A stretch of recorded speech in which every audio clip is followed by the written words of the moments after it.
artists, I am going to show you how to create a picture of a face or a portrait. And I'm going to make a portrait of myself. So the first thing I'm going to do is make my head shape, which is like an oval. And a portrait just goes up to your shoulders, like a school picture that we see at school. So I made an oval. Sometimes I outline it in the air and then put my pencil down and actually draw it. Then I'm going to make a neck. And for making a neck, I'm going to make the lines not just straight sticks that are like little popsicle sticks. I'm going to make them wide enough to hold up that beautiful head of mine.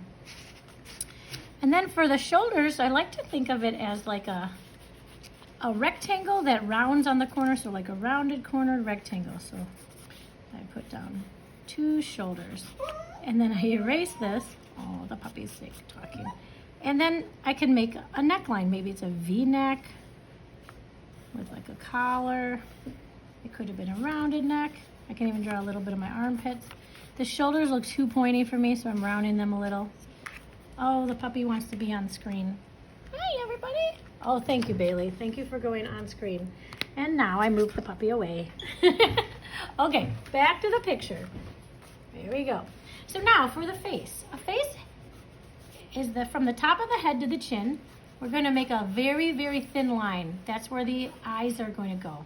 From the eye line to the chin, between those 2 lines is where the nose line is. And then between the nose and the chin, that's where your mouth is going to go. So to make this even more symmetrical or the same on both sides, I'm going to draw a very light line down the center. And I can begin now. I can say, oh, a finger point, like if it's my pinky, about a pinky away from the center nose line. I'm going to put the dots for the pupils, and I make it like a little tiny dot, and then a ping pong ball size eye, and then a football around that. Now your eyes can be larger or smaller. I think mine are very small right now, and that's okay. I made a nice football around those. I can add a eyelid around that, eyelashes.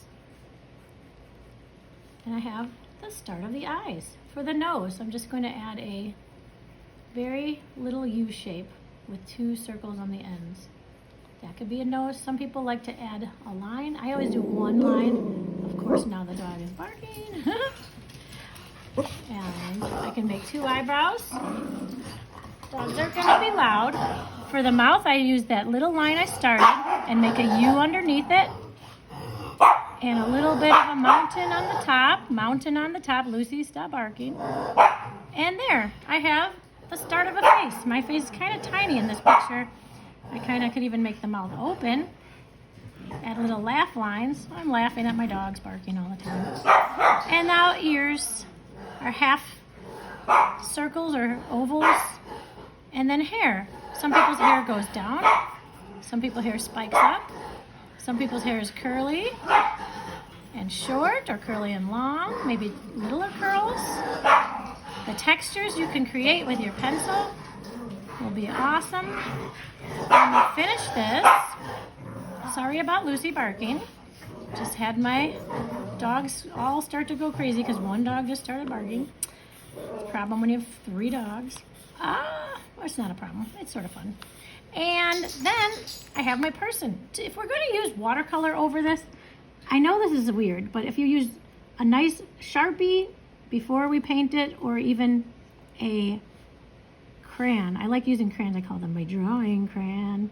The hardest part is the eyes. So sometimes we need to use a Sharpie on that, or just like let it go, or take a very skinny line or a darker pencil. Even a black color pencil might help make that line defined.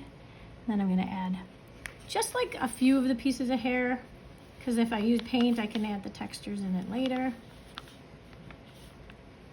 But I'm outlining anything that was in pencil I want to keep. If I don't want to keep these lines that I had created to help me draw it, but I do want to help draw with my chin line and my neck line and the shirt line.